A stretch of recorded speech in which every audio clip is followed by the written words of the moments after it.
etc. Je vais vous rappeler un petit point de détail. D'après vous, qui c'est qui a fait les hospices de Beaune? Eh bien, c'est une franc-comtoise, une jurassienne, qui s'appelle Digone de Salins. Ça calme tout de suite nos amis bourguignons dans le livre, voilà. Ça, c'était de chez nous, à l'époque, on était très riches, d'accord? Et c'est, je trouve que Digone de Salins était fille des seigneurs de Poupée qui avaient des parts dans la saline de Salins, et c'est avec l'argent du sel qu'elle a financé les hospices de Beaune. Alors pourquoi à Beaune? Puisque donc elle a épousé le chancelier Rollin, le chancelier duc de Bourgogne. Lui venait d'Autun, elle de Salins. Elle ne voulait pas entendre parler d'Autun, il ne voulait pas entendre parler de Salins. Et Beaune est entre les deux. Donc ça a été compromis, et c'est l'argent de la saline qui a financé les hospices. C'est comme la gare TGV à Salins. Ah bon, je ne savais pas.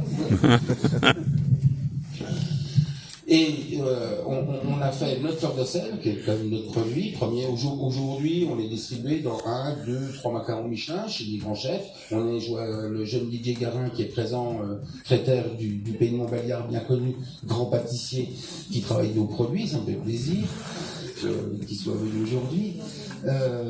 Pour pas le citer, chez nous, le Saint-Martin, les proches de Christian Pillou, bien sûr.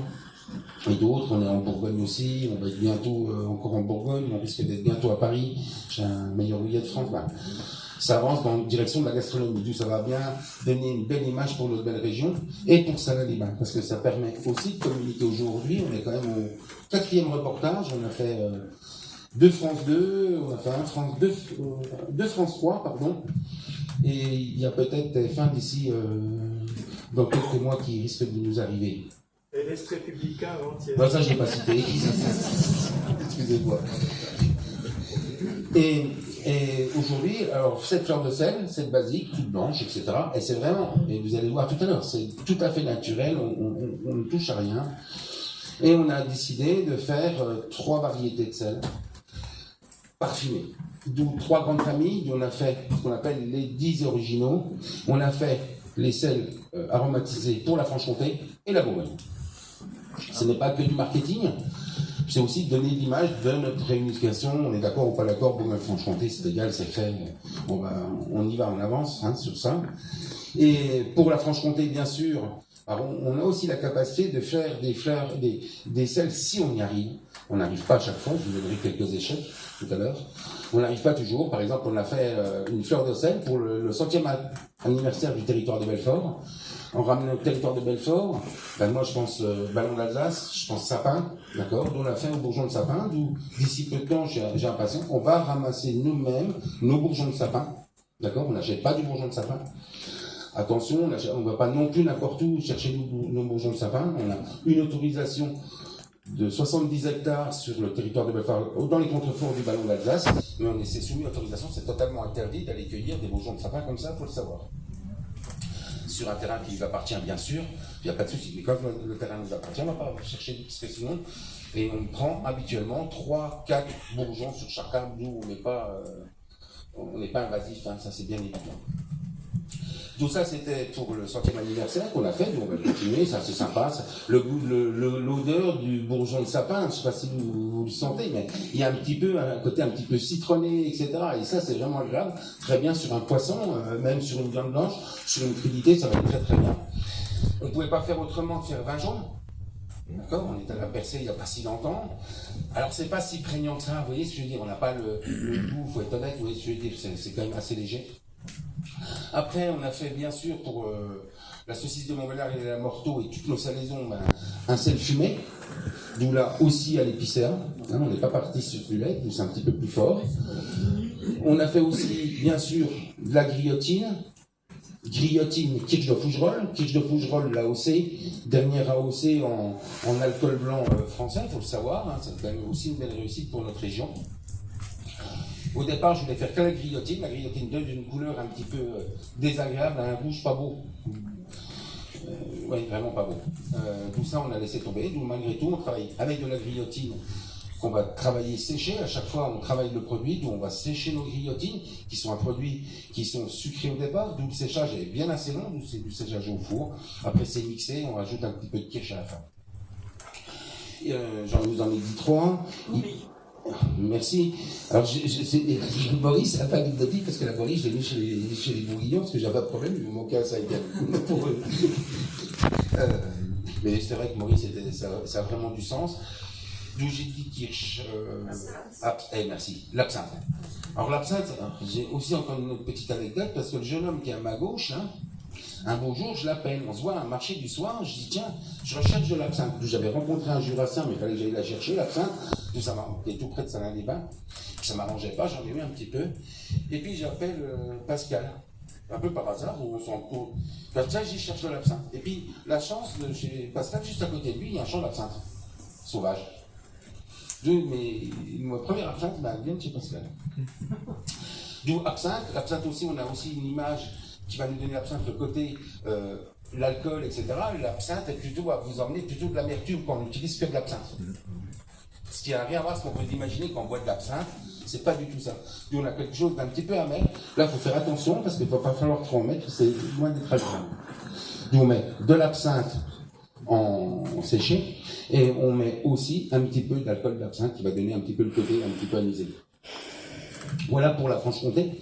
Et après, pour nos amis bourguignons, on a fait au pinot noir.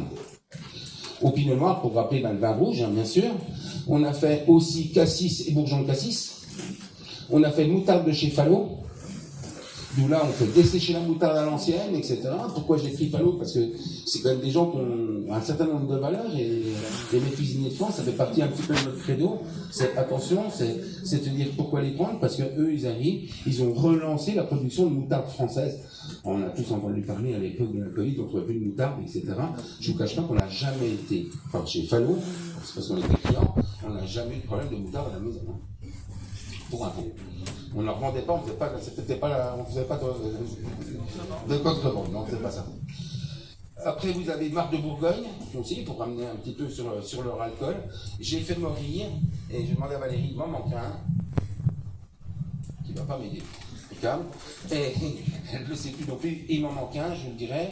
Après, et on a fait aussi ce qu'on appelle les lots originaux, qui ont été un petit peu le début de l'histoire, parce que avant d'avoir le sel de Salins-les-Bains, j'ai déjà fait des mélanges avec la fleur de sel de Guérande. Et on avait fait, et il y en a, dans cette famille-là, il y en a 2-3 que j'apprécie énormément. On a fait un, on dit aux 3 poivres, mais on est sur 7 poivres. On va rajouter poivre de Penja, les 2 poivres de Séchouan, poivre de Timut, fève de Tonka, Béro, c'est pas un poivre, et il m'en manque un. Je ne sais jamais dire le Waspezit. Il n'y a pas du tout de piment, on en fait pour l'instant pas au piment. Non, le Wasperit, ça s'appelle. C'est une variété de poivre. Non, alors j'ai jamais su dire. C'est mon côté dyslexique, mais c'est pas du Wasperit. C'est vrai. Et on en fait un poivre, on en fait un que j'apprécie vraiment énormément, c'est gingembre kumbawa et citron de menton. Du kumbawa, hein, c'est le citron qu'on mange pas à l'intérieur, on mange que la peau, d'accord. Et puis gingembre, tout ça, c'est vraiment quelque chose de vraiment très très sympathique. C'est vraiment 2 de mes préférés. Le poivre, la moutarde, c'est vraiment très très sympa.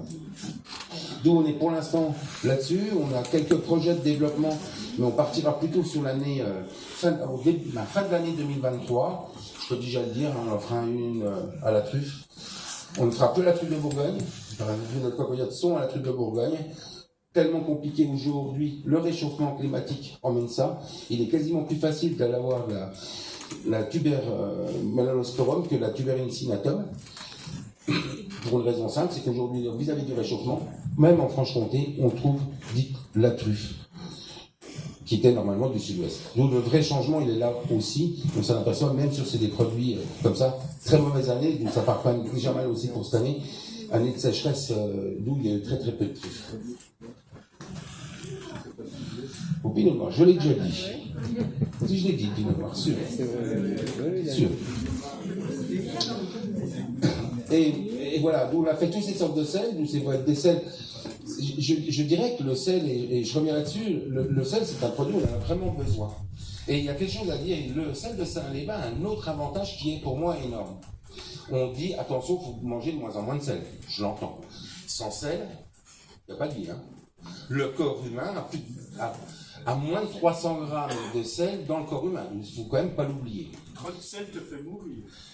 Oui, on est bien d'accord. Le sel, alors on va parler des choses négatives, hein, on va pas être, je suis pas, le sel de salin a aussi un autre inconvénient, il n'y a pas de iode. Oui, mais aucun sel n'a d'iode. Petit cours sur l'iode. L'iode, effectivement, ça a été aussi un des éléments qui a fait que le sel de terre a été délaissé au profit du sel de mer. Et là, c'est encore une histoire de marketing. La mer est iodée, mais pas le sel. L'iode s'évapore et on le dit en bord de mer, quand on va se promener, on va respirer l'air iodé. Donc, l'iode, naturellement, dans notre alimentation, on peut en avoir si en mangeant des fruits de mer, du poisson de mer, des algues, c'est la mode. Mais c'est pas dans le sel qu'on aura de l'iode, il n'y en a jamais. Et dans les additifs, dans le sel, on a parlé de l'anti-agglomérant, le 353, et puis il y a l'iode. Et dans le commerce, vous allez avoir deux principaux types de sel, sel sans additif et sel iodé. Mais du sel sans additif avec de l'iode, vous n'en trouverez pas. C'est pas parce qu'il vient de Guérande qu'il est iodé, c'est pas parce qu'il vient de la Méditerranée qu'il est iodé. C'est parce qu'on l'a ajouté artificiellement. Et ça, c'est quelque chose qui s'est fait à partir des années juste après-guerre, un peu avant Suisse, à cause de ce qu'on appelle les crétins des Alpes, le crétinisme, où par manque d'iode dans l'alimentation, ils développaient des problèmes de goitre. Et on a résolu ce problème en ajoutant l'iode dans le sel, parce que comme ça, on était certain de toucher l'ensemble de la population, puisque tout le monde consomme du sel, ne serait-ce que par la conservation. Et on a fait la confusion, ils sont loin de la mer, ils n'ont pas de sel de mer, c'est là que le sel est entré dans l'histoire en fait. Mais ils n'ont pas de produits de mer. Et c'est pas le sel qui a apporté l'iode, c'est les autres produits. Et on a fait l'amalgame parce que le sel, c'est ce qui a servi de vecteur pour nous amener l'iode. Mais le sel n'est jamais iodé, qu'il soit de Salins ou de Guérande ou d'ailleurs, naturellement. Merci. D'où c'était le seul point négatif que je dois donner sur le sel. Donc ça va, il m'a sauvé. Merci. Autre chose qui est vraiment très intéressante, et là, dans notre recette de cocoyote, on mettait 220 grammes de sel dans notre recette. Aujourd'hui, la première fois qu'on relance une marmite, qu'est-ce qu'on fait? On met 220 grammes, c'est du sel. D'accord? Non, c'était une belle erreur, parce que c'était immangeable. Aujourd'hui, on est à moins de 170 grammes pour la même recette. Donc, qu'est-ce que je veux dire par là? Qu'est-ce que j'essaie de vous faire toucher du doigt? Tout simplement que ce sel de Saint-Lévin a un autre avantage. C'est qu'on en met beaucoup moins. Voilà. Et ça, c'est vraiment une force énorme. Et là, c'est pas du marketing. Hein. Frédéric dit, il est plus pur. Oui, c'est ça, c'est du chlorure de sodium quasiment pur. Donc, ça sale plus. C'est pas une question de qualité, c'est pas un sel. Je reviens à ma petite leçon de français, mais c'est pas le sodium qui est différent, c'est du chlorure de sodium. Mais pour le même poids, il y a plus de chlorure de sodium que d'autres minéraux, donc ça sale plus. Donc c'est le point positif pour votre cardiologue. Oui, c'est du sel de Saint-Lévin, ça va. Ce que je lui ai dit il y a 3 jours ou bien, je ne sais pas si je l'ai persuadé, mais j'espère. Donc concrètement, vis-à-vis de ces sels aromatisés, c'est vraiment un intérêt sur des éléments. On peut, ces sels aromatisés, monsieur voulait me poser la question dans le sens, la fleur de sel. D'où la fleur de sel, au départ, si on est dans les sels de Guérande, par exemple, on est bien d'accord, pourquoi il reste blanc? Parce que c'est le dessus. L'autre en dessous, il y a une base argileuse, dans les œillets, etc., ce qui est tout à fait normal. Là, il reste blanc tout à fait naturel. C'est bien un sel de fin de cuisson. Bien sûr qu'on ne va pas mettre de la fleur de sel dans de l'eau pour faire cuire ses haricots verts, par exemple. Ça coûterait trop cher, d'accord, parce qu'on va parler de l'argent, combien ça coûte. Alors aujourd'hui, la fleur de sel, on va parler au kilo, on ne va pas parler au poids. La fleur de sel de Guérande, à peu près à 24 €. Dans des magasins classiques, hein, je vous parle pas au Bon Marché à Paris, on est bien d'accord. Mais et nous, on est exactement à peu près au même tarif. On a fait aussi le choix pour l'instant de rester que sur du pot vert, parce que dans le sens, moi je trouvais ça bien, c'est recyclable. Nos pots verts, je les aime bien parce que c'est les mêmes que la cocoyote, d'accord. Ils ont bien une forme bien sympathique et ils ont aussi l'avantage, je dirais, par rapport au carton, s'il y a un petit peu d'humidité, ça va poser aucun problème. Et parce qu'aujourd'hui, ils mettent des cartons paraffinés, avec de la paraffine à l'intérieur pour éviter cette problématique. Et puis nos pots sont français, nos capsules sont aussi françaises, d'accord, et nos étiquettes sont franc-comtoises et alsaciennes, tout dépend lesquelles. D'où on a un produit purement 100% français et en grande partie franc-comtois. D'où cette fleur de sel, pour finir là-dessus, on va la mettre vraiment à la fin de cuisson, que ça soit sur de la viande, sur même un légume, etc. Ce qui va vous donner aussi un petit peu de croquant. C'est ce qu'on peut aussi rechercher, d'accord. Et c'est ça qui est assez intéressant. Et d'autre part, on parle sans sel, c'est vrai que le goût est vraiment pas agréable. Je sais pas si vous avez eu la chance, je me rappelle au CFA, je regarde Didier Garin, de manger par erreur la frontière, oublié de mettre du sel dans du pain. Qu'est-ce que vous avez déjà mangé du pain sans sel? Oui. Alors je m'excuse pour les gens qui le vivent, hein, Oui. pour des raisons thérapeutiques, mais c'est vraiment, donc je suis un gros mangeur de sel de pain, mais là, non. D'où d'arriver, ce sel-là va nous donner, d'une part, la sapidité, va donner du goût à notre produit. Et ça, c'est vraiment important. Alors, pas trop en mettre, c'est vraiment désagréable, un produit trop salé. Donc, c'est pour ça que je vous dis que si un jour vous prenez du sel de salade, faites attention au départ, faut pas avoir la main trop lourde. Parce que ça peut se retrouver avec des choses trop salées, ce serait quand même un petit peu dommage. Voilà en quelques mots ce que j'avais envie de vous dire du sel, comme on le fait. Et puis de l'aventure du sel, quand j'ai commencé à regarder un petit peu et moi j'ai appris plein de choses. Parce que l'histoire du sel, de façon que ça soit Saint-Liban, c'est énorme, on est bien d'accord. Mais le sel dans le monde, pour moi, c'est scotchant. C'est scotchant parce que là j'ai appris, j'avais pas pensé à ça, mais sur chaque continent, tout partout, on a du sel. D'où la terre, elle est bien faite, hein, notre fameuse terre, etc. Et tout ça, et on a des sels noirs, on a des sels avec le sel de Perse, par exemple. Bon, les choses à la mode, le sel de l'Himalaya, je ne dirai pas plus loin là-dessus, parce que je n'en achèterai plus jamais. Parce que c'est pas parce qu'il vient de l'Himalaya, mais comment s'exploiter, avec qui s'exploiter, c'est très très limite. Nous, dans le sens, c'est un petit peu, vous parliez tout à l'heure très justement de tout ce qui est le fuel et tout ça, en fin de compte, les hydrocarbures. Et ben le sel, c'est un petit peu la même façon. Hein. Il y a aujourd'hui des pays qui avaient des lacs de sel tellement ça a été extrait pour tout et n'importe quoi. Et aujourd'hui, ils ont plus rien. Ou très peu. Donc, attention, des sels exotiques, c'est sympa. Lisez bien l'étiquette du sel exotique, d'accord? Parce que, mais malgré tout, j'ai pas dit qu'avec le sel de Salins, il y a aussi d'autres sels. J'en parle avec, parce qu'il y a des choses aussi intéressantes. Le sel de Maldon, par exemple, qui est un sel qui a des formes pyramidales, qui est assez joli. Il y a vraiment des choses à découvrir au niveau du sel, en dépassant, bien sûr, le nôtre. Mais, quelle richesse nous avons dans notre région. Et je crois qu'on est, je vous ai parlé des Jurassiens tout à l'heure, mais je crois qu'on n'est pas spécialement des bons ambassadeurs de notre belle région. Je pense qu'on est un petit peu, des fois, un peu timide de montrer nos couleurs. Et alors, c'est pas trop mon cas, des fois j'exagère et quand je parle, on se rend bien compte, on est à Paris, j'ai été du pays de Montbéliard. J'ai un accent sans petit de parisien. Mais en revenant sur ce sel, c'est quelque chose qui de notre entreprise nous a fait grandir, qui nous a emmené que notre produit soit aujourd'hui, notre cocoyote 100% franc-comtoise. Et ça, c'est la plus grande fierté qu'on pouvait avoir. Et on a dérivé d'autres produits aujourd'hui. Notre foie gras qu'on fabrique toute l'année, c'est aujourd'hui, bien sûr, avec cette fleur de sel. Aujourd'hui, alors cette année, c'est aussi tous les paradoxes. On faisait depuis maintenant 3 ans que de la truite franc-comtoise, en l'occurrence de Haute-Saône, du Brechin pour ne pas les citer. La sécheresse a été là, d'où on n'a pas réussi à avoir de la grosse truite cette année.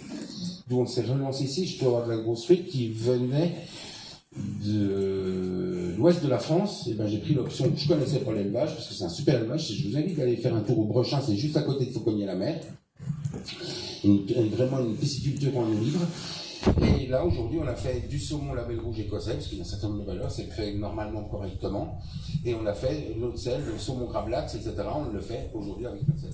Là, en quelques mots, je pense que j'ai quasiment tout dit. Oui. Si vous avez des questions sur notre production, etc., avec grand plaisir. Il y a